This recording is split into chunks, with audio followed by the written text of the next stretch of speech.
कार्तिक माह के शुक्ल पक्ष की नवमी बहुत खास और शुभ मानी जाती है।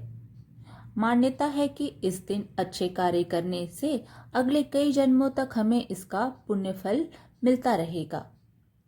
धर्म ग्रंथों के अनुसार आंवला नवमी के दिन आंवले के पेड़ पर भगवान विष्णु जी एवं शिव जी वास करते हैं।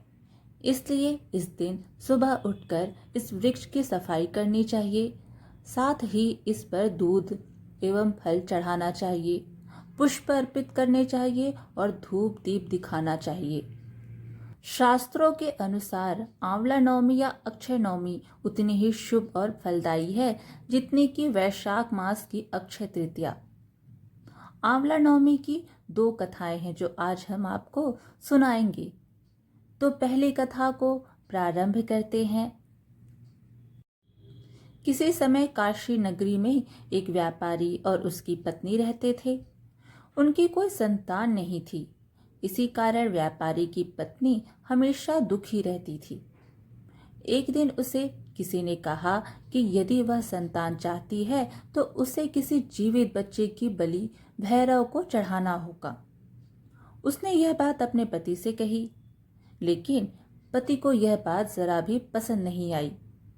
चूंकि उसकी पत्नी को संतान की बहुत अधिक लालसा थी, इसलिए उसने पति से छुपाकर और अच्छे बुरे की परवाह किए बिना एक बच्चा चुराकर उसकी बलि भैरव बाबा को दे दी। इसका गंभीर परिणाम हुआ और व्यापारी की पत्नी को कई रोग हो गए। पत्नी की यह हालत देख व्यापारी दुखी था। उसने इसका कारण पूछा तो पत्नी ने बताया कि बच्चे की बलि के कारण उसकी यह हालत हुई है। यह सुनकर व्यापारी को बहुत क्रोध आया, लेकिन पत्नी की हालत से वह दुखी था। इसलिए उसने उपाय बताया कि वह इस पाप से मुक्ति के लिए गंगा स्नान करे और सच्चे मन से ईश्वर से प्रार्थना करे। व्यापारी की पत्नी ने कई दिनों तक यह किया।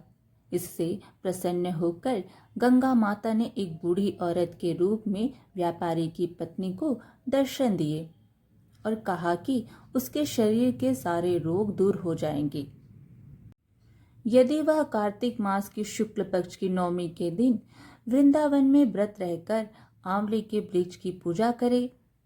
व्यापारी की पत्नी ने बड़े विधि विधान से आंवला नवमी का व्रत पूजन किया। इससे शीघ्र ही उसके सभी कष्ट दूर हो गए और उसे एक स्वस्थ व सुंदर संतान की प्राप्ति हुई। इसी दिन से महिलाएं सुख सौभाग्य, रोग मुक्ति और उत्तम संतान सुख की प्राप्ति के लिए आंवला नवमी का व्रत करती हैं। आंवला नवमी से संबंधित दूसरी कथा इस प्रकार है। एक राजा था, उसका प्रण था। वह रोज 1.25 मन आंवले दान करके ही खाना खाता था। इससे उसका नाम आंवलया राजा पड़ गया। एक दिन उसके बेटे बहू ने सोचा कि राजा इतने सारे आंवले रोजाना दान करते हैं, इस प्रकार तो एक दिन सारा खजाना खाली हो जाएगा। इसलिए बेटे ने राजा से कहा कि उसे इस तरह दान करना बंद कर देना चाहिए। बेटे की बात सुनकर राजा को बहुत दुख हुआ और राजा रानी महल छोड़कर बियाबान जंगल में जाकर बैठ गए। राजा रानी आंवला दान नहीं कर पाए और प्रण के कारण कुछ खाया नहीं। जब भूखे प्यासे 7 दिन हो गए, तब भगवान ने सोचा कि यदि मैंने इसका प्रण नहीं रखा और इसका सत नहीं रखा तो विश्वास चला जाएगा। इसलिए भगवान ने जंगल में ही महल, राज्य और बाग बगीचे सब बना दिए और ढेरों आंवले के पेड़ लगा दिए। सुबह राजा रानी उठे तो देखा कि जंगल में उनके राज्य से भी दुगना राज्य बसा हुआ है। राजा रानी से कहने लगा, रानी देख, कहते हैं सत मत छोड़े, सुरमा सत छोड़िया पत जाए। सत की छोड़ी लक्ष्मी फिर मिलेगी आए। आओ नहा धोकर आंवले दान करें और भोजन करें। राजा रानी ने आंवले दान करके खाना खाया और खुशी खुशी जंगल में रहने लगे। उधर आंवला देवता का अपमान करने व माता पिता से बुरा व्यवहार करने के कारण बहू बेटे के बुरे दिन आ गए। राज्य दुश्मनों ने छीन लिया, दाने दाने को मोहताज हो गए और काम ढूंढते हुए अपने पिताजी के राज्य में आ पहुंचे। उनके हालात इतने बिगड़े हुए थे कि पिता ने उन्हें बिना पहचाने हुए काम पर रख लिया। बेटे बहू सोच भी नहीं सकते थे कि उनके माता पिता इतने बड़े राज्य के मालिक भी हो सकते हैं, सो उन्होंने भी अपने माता पिता को नहीं पहचाना। एक दिन बहू ने सास के बाल गूंथते समय उनकी पीठ पर मस्सा देखा। उसे यह सोचकर रोना आने लगा कि ऐसा मस्सा मेरी सास के भी था।